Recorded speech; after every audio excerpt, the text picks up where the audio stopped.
Okay okay.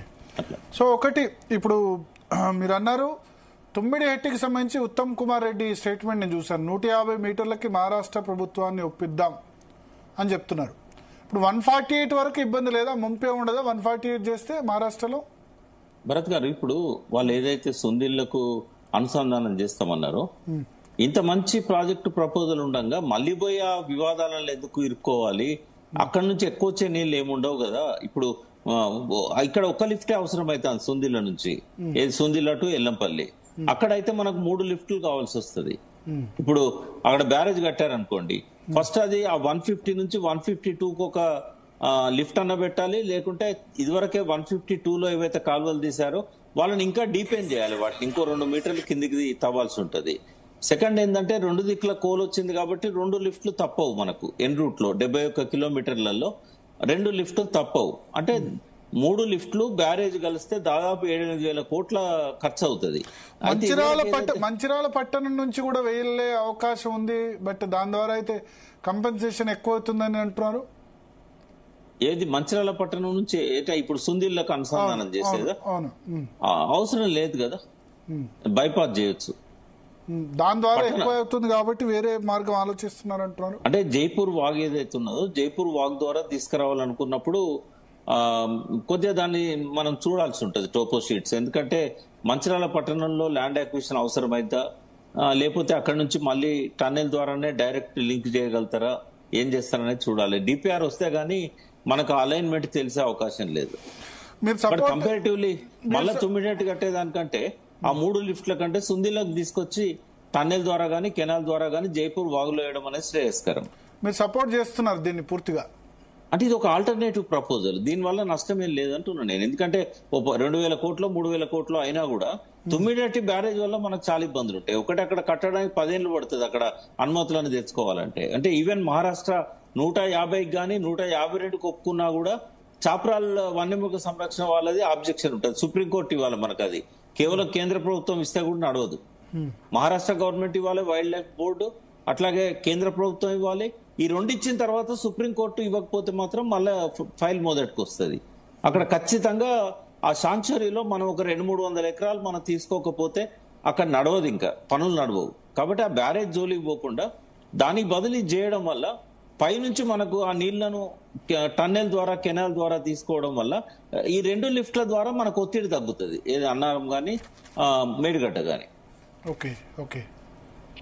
So ఇదొక alternative. So Tummidihatti అయితే మీ ఉద్దేశంలో 10 ఏళ్ళు పడుతుంది అంటారు. ఎందుకు 10 ఏళ్ళు? అంటే సుప్రీంకోర్టుకు క్లియరెన్స్ రాదు. ముందు మహారాష్ట్ర వాళ్ళు ఆ ఎత్తుకు అనుమతించినా కూడా 150కి, ఒకవేళ బీజేపీ మీద ఒత్తిడి తెచ్చి కేంద్ర ప్రభుత్వం మీద ఒత్తిడి తెస్తే వాళ్ళు ఒకవేళ 150కి ఒప్పుకున్నారు అనుకుందాం. మన ఇప్పుడు అడ్వైజర్ గా కూడా శ్రీరామే ఉన్నాడు కదా, వెదిరే శ్రీరామ్, మహారాష్ట్ర గవర్నమెంట్ కి. ఇప్పుడు ఆయన ఇరిగేషన్ అడ్వైజర్ మహారాష్ట్ర గవర్నమెంట్ కి. మరి ఆయన 150 మీటర్లకు ఆయన తెచ్చినట్టయితే మళ్ళీ ఇక్కడ మనకు చాప్రాల్ దగ్గర సమస్య వస్తుంది. ముందు మహారాష్ట్ర కిందికి వస్తుంది కాబట్టి చాప్రాల్ గడ్చిరోలి డిస్ట్రిక్ట్ అన్నట్టు, అక్కడ వాళ్ళు అనుమతి ఇవ్వాలి వైల్డ్ లైఫ్, వాళ్ళు సరిగ్గా ఇవ్వరు. ఒకవేళ వాళ్ళు ఇచ్చినా కూడా కేంద్ర ప్రభుత్వం చాలా స్ట్రిక్ట్ ఉన్నది ఈ విషయంలో. మూడోది, ఇద్దరు ఇచ్చినా కూడా సుప్రీంకోర్టు ఫైనల్ అథారిటీ. ఈ ఎన్విరాన్మెంట్ సంబంధించి ప్రభుత్వాలు ఒత్తిళ్లకు లోనై ఇస్తున్నాయి కాబట్టి అంటే ప్రజా సంక్షేమం దృష్ట్యా ఈ పవర్ వాళ్ళు పెట్టుకున్నారు సుప్రీంకోర్టు. కాబట్టి 10 years పడుతుంది వివాదాలు దిగే వరకు అని చెప్పి కేసీఆర్ గారు ప్రిఫర్ చేయలేదు దాన్ని, అది కూడా ఒక కారణం. ఓకే. సో ఇప్పుడు కాళేశ్వరం సంబంధించి ఇప్పుడు మళ్ళీ మార్పులు చేస్తే మళ్ళీ సిడబ్ల్యూసీ అనుమతులు ఇవన్నీ అవసరం కదా? మళ్ళీ ఎగ్జిస్టింగ్ ప్రాజెక్ట్ అక్కర్లేదు రిపేర్లకు కానీ, మేడిగడ్డ రిపేర్ కానీ. కానీ కొత్తగా ఇప్పుడు దీనికి మళ్ళీ మినిస్టర్ ఆఫ్ ఎన్విరాన్మెంట్ ఇవన్నీ మళ్ళీ అవసరం. తర్వాత మళ్ళీ ఆంధ్రప్రదేశ్ ప్రభుత్వం ఆబ్జెక్షన్ చేయొచ్చు దీనికి కూడా. అంటే ఇది ఒక కొత్త అలైన్మెంట్ కాబట్టి మళ్ళీ వాళ్ళు ఒప్పుకుంటారా లేదా తెలియదు. ఇవన్నీ వివాదాలు అయితే ఉంటాయి. కానీ అంటే అది ఎగ్జిస్టింగ్ ప్రాజెక్ట్ కాబట్టి ఇప్పుడు పాలమూరు రంగారెడ్డి కూడా మనం ఏం చెప్తున్నాం, పాలమూరు రంగారెడ్డి కూడా కిరణ్ కుమార్ రెడ్డి హయాంలో అడ్మినిస్ట్రేటివ్ శాంక్షన్ ఉంది కాబట్టి అది ఎగ్జిస్టింగ్ ప్రాజెక్ట్ అనేది చెప్తున్నారు. దీన్ని వేరే రాష్ట్రాలు కనుక వ్యతిరేకిస్తే, గోదావరి బేసిన్ లో ఉన్న రాష్ట్రాలు, అంటే మనకు వాటర్ అలొకేషన్ ఉంది కాబట్టి వాళ్ళు వ్యతిరేకించారు. ఇప్పుడు మనకు తెలంగాణకు, ఆంధ్రకు మనం వాడుకోవాల్సిన నీళ్ల కంటే తక్కువ వాడుకుంటున్నాం. గోదావరిలో 1400 80 టీఎంసీలు వాడుకోవాలి. బట్ ఇప్పటి వరకు కంప్లీట్ గా వాడుకోవట్లేదు కాబట్టి ఆబ్జెక్షన్స్ పై రాష్ట్రాలకేం ఉండదు.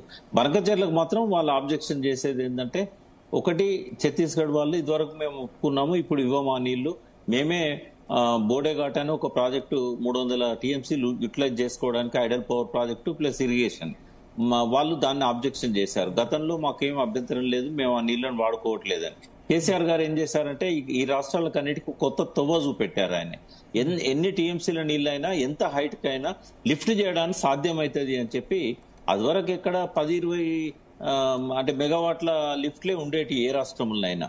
ఆయన హైయెస్ట్ ఏంటంటే 139, ఇప్పుడు పాలమూరు రంగారెడ్డిలో అయితే 145 మెగావాట్ల లిఫ్ట్లు ఎప్పుడైతే పెట్టాడో అందరికీ కూడా ఆశలు వచ్చినాయి. ఇప్పుడు పైన మనకు వేన్గంగ పైన మహారాష్ట్ర ప్రభుత్వం ఇదే ఫడ్నవీస్ గారు ఇక్కడ ఇనాగరేషన్ కి వచ్చి నెక్స్ట్ డే పోయి అక్కడ నీల్వాయి ఒక ప్రాజెక్ట్ ఏదో నీల్గంగ ప్రాజెక్ట్ ఏంటంటే అది నర్మదా బేసిన్ లో ఉంది.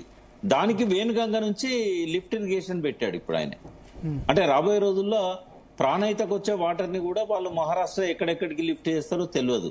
ఇప్పుడు ఛత్తీస్గఢ్ కూడా ఏమంటుంది, మేము అదివరకు ఇస్తామని అన్నాము, మాకు ఇప్పుడు ఒక కొత్త తొవ్వ దొరికింది, మేము లిఫ్ట్ చేసుకుంటాం, దీన్ని మేము మా మెట్ట ప్రాంతాలన్నిటికీ ఛత్తీస్గఢ్ లో బస్తర్ గానీ ఇతర ప్రాంతాలకు గానీ మేము లిఫ్ట్ చేసుకుంటాం అని చెప్పేసి వాళ్ళకి ఇంద్రావతి వాటర్ సరిపోతలేదు పైన అప్ స్ట్రీమ్ లో.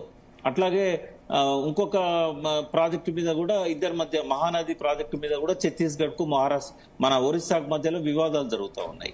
కాబట్టి వాళ్ళు ఆ ప్రాంతాలకు మేము నీళ్ళని తీసుకుపోతాం అని చెప్పేసి ఇప్పుడు వాళ్ళు మొదలు పెట్టారు. కాబట్టి ఇది ఇప్పట్లో తెగేది కాదు బనకచెర్ల అయినా ఇట్లాంటివి. కానీ కాళేశ్వరం మాత్రం ఎటువంటి అభ్యంతరం లేదు, అన్ని అనుమతులు వచ్చాయి కాబట్టి పెద్దగా ఏమి ఉండకపోవచ్చు వివాదాలు. ఓకే. సో నరహరి వేణుగోపాల్